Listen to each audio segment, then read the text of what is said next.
Let me know when you're ready. All right, excellent.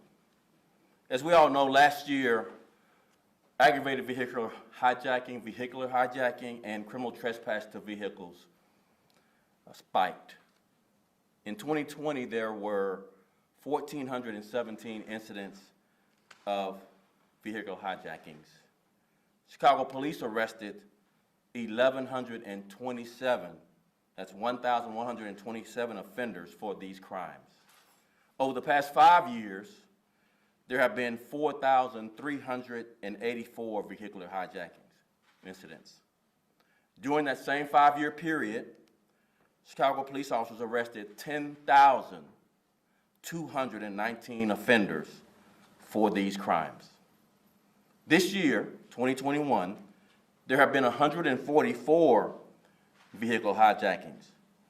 Chicago police have arrested 104 offenders for these crimes this year. In addition, so far, Chicago police officers have recovered 611 guns, and 9 officers have been shot at by offenders. This on top of 2020's over 11,000 guns recovered and 79 officers shot at, with 10 officers being shot. The spike in vehicular carjackings are a regional and national issue that both urban and suburban cities are experiencing across the country.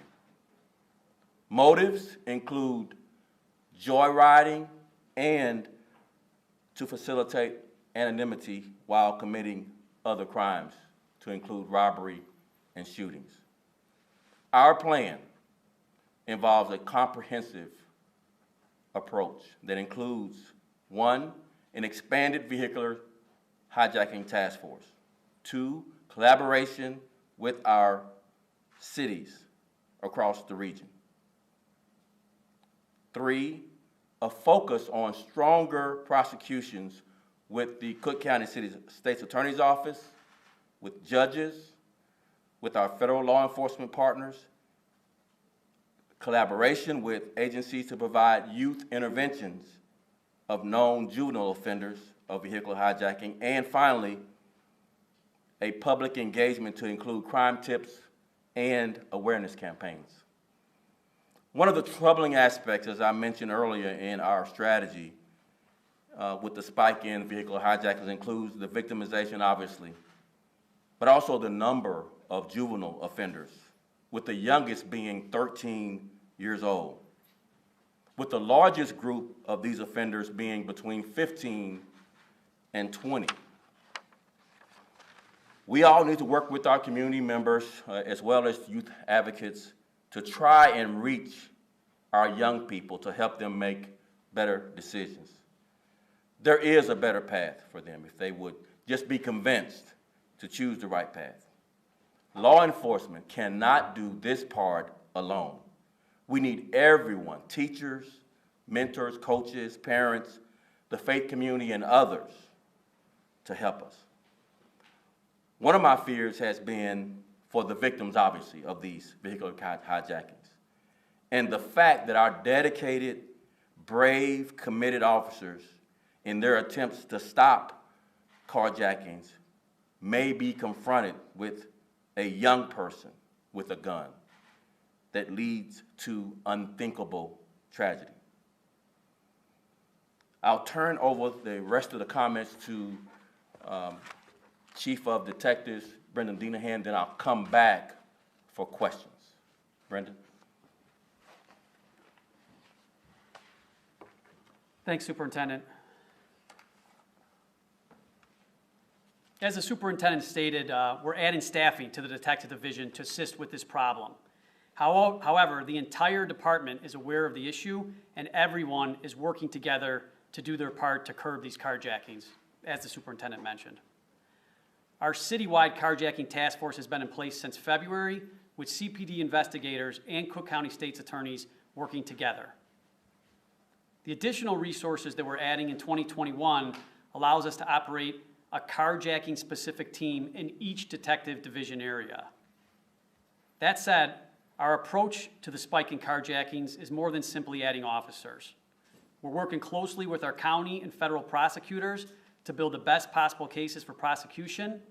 The juvenile justice system is also involved in this entire process.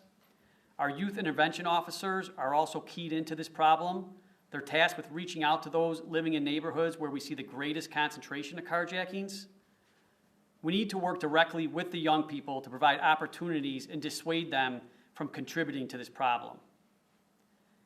Every beat cop has also been made aware of the rise in carjackings, and roll call training is being conducted citywide. The training includes providing tips on the best questions to ask victims, instructions on proper notifications to make when a carjacking occurs, and information on case report writing. It's also important to recognize that Chicago, as the Soup mentioned, isn't the only major city facing a spike in carjackings. Minneapolis has seen carjackings increase by a whopping 537%, and 911 calls for carjacking in New Orleans are up by 126%.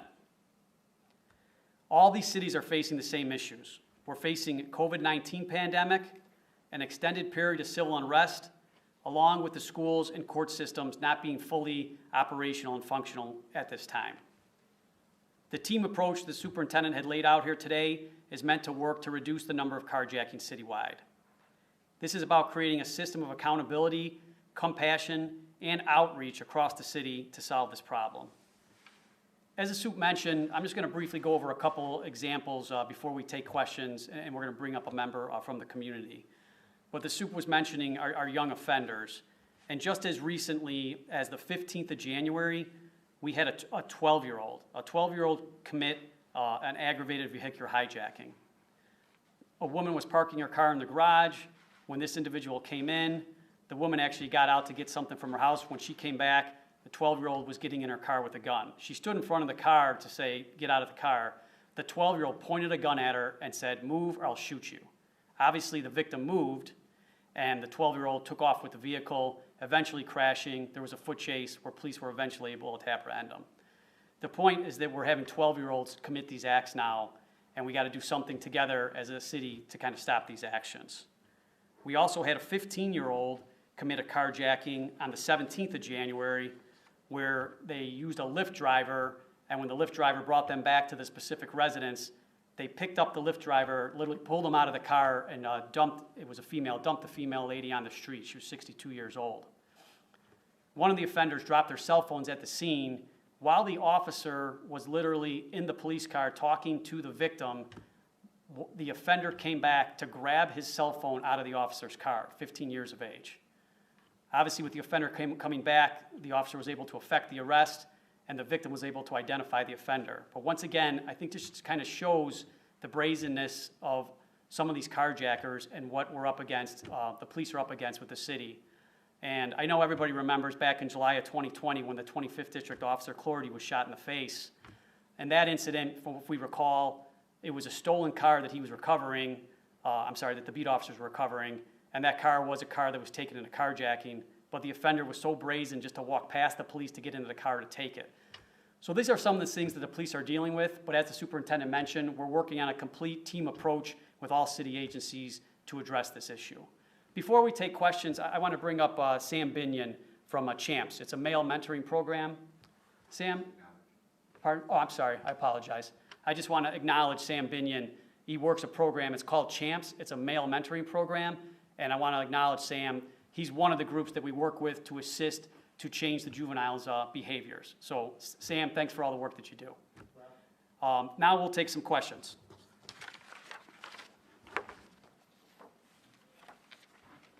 Before you start your questions, I just want to emphasize some of the things I said. I went through a lot of numbers. I want to really make an emphasis on, in 2020, Chicago police officers arrested 1,127 offenders for these crimes. Over the last 5 years, Chicago police officers have arrested 10,219 offenders for these crimes. And now I'll take questions.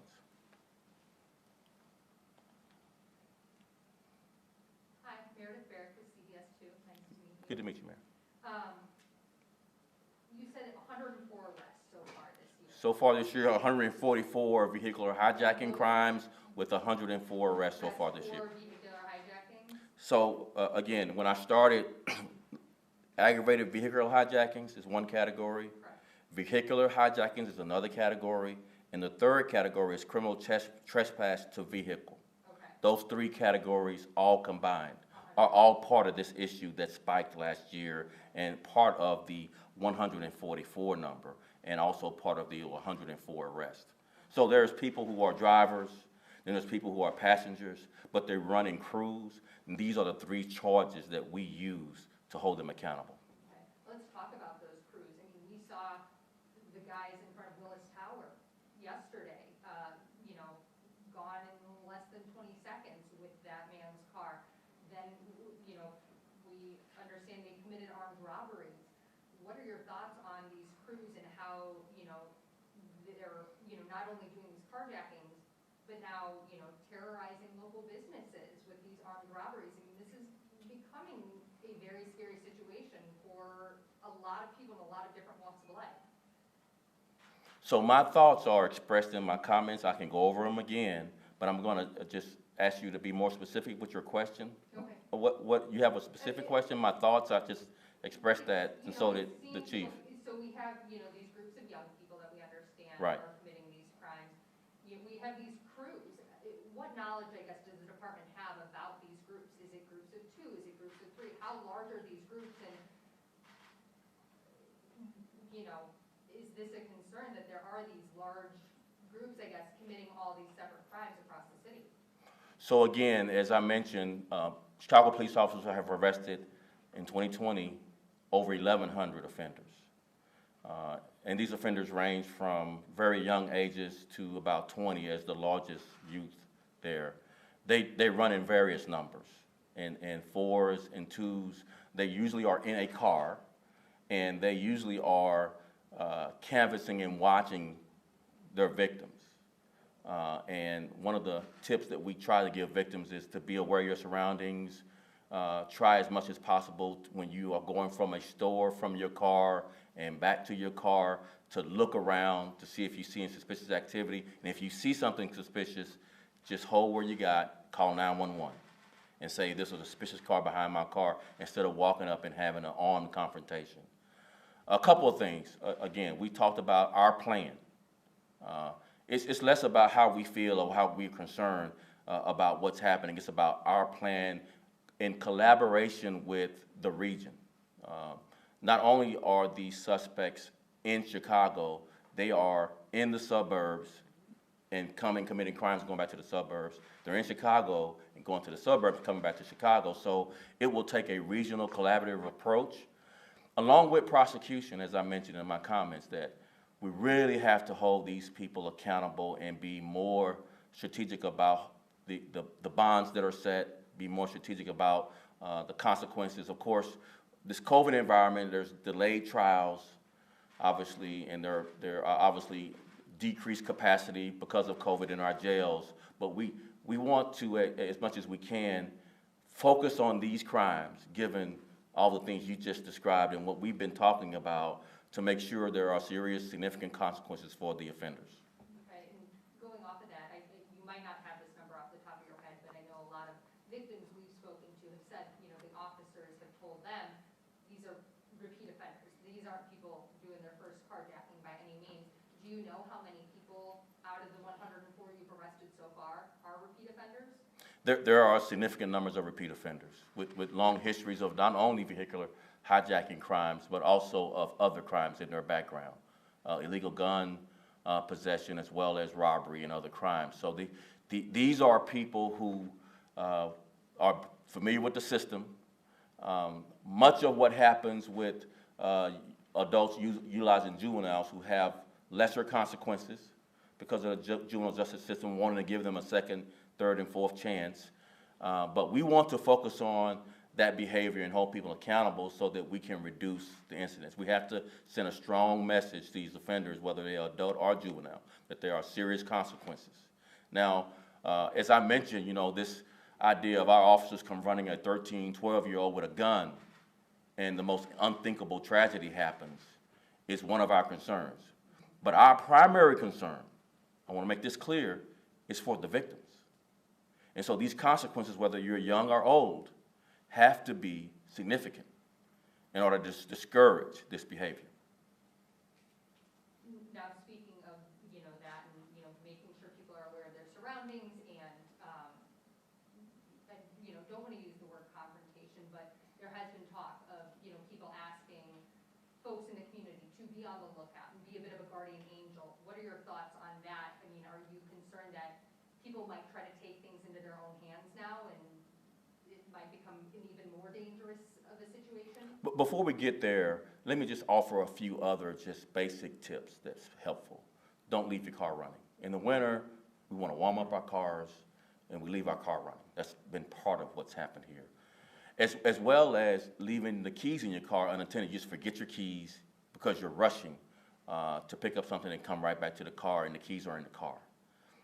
That as well as, coming to a location that just looks suspicious, but for whatever reason, you've decided to just do, either gas up there or make your purchase there instead of going to a less suspicious looking place. So pick and choose where you park your car. Park in lighting. Try to take care of all your business in the daytime as much as you can. If you have to conduct business at night, have someone in the passenger car with you that also gets out of the car when you get out of the car. When you're in the car, when many people use their cell phones in their cars, and they may talk longer than they realize how long they're talking, and they're sitting there, and they're not looking in the side mirror or the rearview mirror, and people are just walking up. These offenders are walking up knowing you're distracted on your phone, and they point a gun at you, or they open the car, maybe don't have a gun, but they overpower you because you are unaware of your surroundings. So before we get to the point of what people might do to take things into their own hand, let's really deal and focus with some of the basic things we can do. Like number one, just don't leave your car running to warm up. And I know that's an inconvenience in the cold here in Chicago, but it's a significant part of what's happened here. Okay, wonderful, thank you. I'm going to get to some of the other reporters' questions here. So these were all just your questions, or you were hogging all the time? This is my first time. Oh, okay, all right. You answered the questions already for Jenna Barnes from WGN. Mm-hmm. Win from NBC wants to know, what do you have to say to people who say they have no faith or confidence in the police department to tackle this carjacking problem? So I said it at the beginning. That's why I repeated. Of the 144 vehicular crimes that's happened so far this year, we've made 104 arrests. Of the 1,400 vehicular crimes that happened in 2020, we made 1,100, more than 1,100 arrests. Over the past 4 years, there has been 4,300 vehicular crimes, and we made over 10,000 arrests. So without question, Chicago police officers are dedicated, committed, and bravely doing their job in this area. We just need more collaboration with our regional partners, both state, local, and federal, regionally, as well as more of a coordination with all of our youth intervention partners, as well as our prosecutors and judges. In addition to, like both Dina Han and I mentioned, we've committed and expanded our vehicular task force across all areas of the city. So the commitment is there. I hope that question is answered. Yes, thank you. All right, thanks. That was her next question too, just what is being done with the task force. Right. Tia Ewing from Fox wants to know what investigators are doing to track down criminals that are taking advantage of rideshare apps. I'll bring Brendan up here. The detectives all report to him. Brendan. So first, we're actually in communication with the rideshare companies to actually work with them, to talk to them about what technologies they have, their cooperation with the police department, and explaining to them the cooperation we need from some of the rideshare drivers in order to solve crimes. But what we're doing is we're using the technology as best as possible. People think it's very simple that, right, you ordered a rideshare on your phone, why don't you just see where the rideshare came from and get them? But obviously that's not how criminals operate. They use somebody else's phone, and then when you interview that person has an alibi and can prove that, no, I didn't order it, I don't know how it came through my phone, but it's not the defendant. And the rideshare drivers, can't identify that person because the phone comes back to somebody different. So it's a little bit more complicated than as simple as it seems. But what we're doing is we are communicating with the drivers and we're doing our best to use technology to track these guys down and to solve the crimes. But it's just not that simple thing that people think it is. Continuing one, so are there any plans to work with lawmakers or reworking the laws for juveniles since they are committing so many of these carjackings? You know, that's a very, very sensitive issue. We have strong advocates for our youth for second, third, fourth, and fifth chances. Not all of our young people are doing this kind of behaviors. Many are first-time offenders. Many are under circumstances that they don't have a functional adult that's a great model for them. And I personally believe in second chances, but there has to be consequences for these types of crimes. People have been shot and killed, even after giving up their car to the offender. And at some point, our officers who are very good at their job, over 1,100 arrests for 1,400 crimes of this nature, over 10,000 over the last 5 years arrests of vehicles. Eventually, a 12 or 13-year-old is going to point a gun at either a potential victim or at one of our officers, God forbid, and the most tragic thing will happen. And we just need to have, all of us, a sense of urgency to intervene in our young people's lives and have them make better decisions. It can't be all on the cops, although we have a significant role, and I would argue that we are dedicated and committed to holding these people accountable, but we are not the whole of the criminal justice system. We have our portion. We are not judge and juror and jailer. We are not, and nor do we want to be in this democracy. But we need to collaborate much more and hold our young people accountable if they will not make better decisions, as well as hold the adults accountable, obviously. Meredith, we have everyone with Channel 7. Do they have a question? We have other. I have other questions, but no, Channel 7 did not submit a question, so. Okay, keep going. Okay, I know you had mentioned, the youngest offender we saw was 12, and then bulk of the offenders are about, 15, 18. What is the average age, though, of these offenders that were? Between 15 and 20. 15. That's the largest group, yes. Okay, so that's about the average age. And Lee Jacobson from WIND wants to know, obviously CPS high schoolers have been out of school for quite some time now. We're ready for them to go back to school. Just put my vote in. So I've got a 14-year-old that's outside this issue. Do you think that that's a correlation of this, that these kids aren't in school right now? And I think that's too broad a brush, to be quite honest with you. okay. I think we need to be specific. We know who the repeat offenders are. They're habitual offenders in this category, and they're not all young people. We got to make sure to be careful not to stereotype all of our young people in this category and just deal with the young people that are on the wrong path. And going off of that, Marimar, I apologize if I pronounced her name wrong, Gutierrez from Telemundo, this is the final question. Are you seeing a correlation between the pandemic-driven job loss and these carjackings? And if not, what do you guys attribute to the increase in this crime? So the fact that this is a regional issue and a national issue, I saw you react when Dina Hand talked about the 500% increase in Minneapolis, Minnesota, which is not that far from here, that there's something different going on. I think the case study for what happened during this pandemic as its impacts on crime and criminal justice has yet to be written. But I suspect that my instincts tell me it's a significant impact on the court system, not holding jury trials for what is now 10 months. Our inability to fill up our jails because of the capacity to its normal capacity, not that mass incarceration is a solution, but we don't have the same capacity in our jails as we would have before. And I just think all of those things, along with the anxiety around what we are now in, the worst economy since the Great Recession or Great Depression, and its impact on the family, schools being out, its impact on some kids, not all.